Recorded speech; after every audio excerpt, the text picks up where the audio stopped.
Building construction classification. The construction activities in the field of architecture and civil engineering are divided into 7 groups: demolition and geotechnics, concrete, steel, masonry, insulation, openings, and finishing.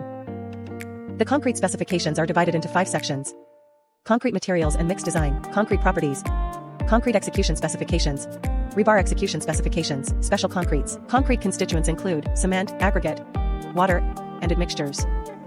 Building construction principles. Cementitious and pozzolanic materials. Silica fume and pozzolans, except type C fly ash, can be stored for long periods. These materials are cementitious and may hydrate in the presence of moisture. Type C fly ash and slag should be stored in exactly the same way as cement. Moisture does not cause deterioration of silica fume and pozzolans, but their caking during transportation and mixing is problematic. The moisture content of these materials should be taken into account in calculating the water and their amount to be used in concrete.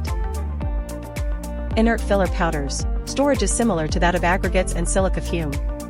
It is essential to use a canopy and avoid direct contact with moisture and water.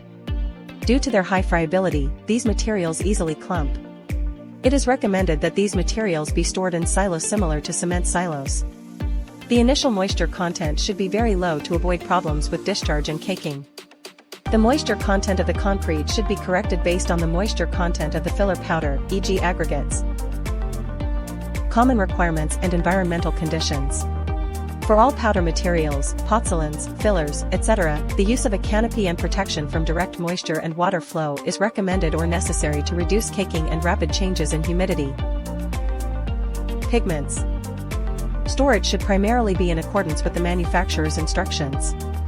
In the absence of instructions, storage should be carried out in the same way as for filler powders. Building construction principles.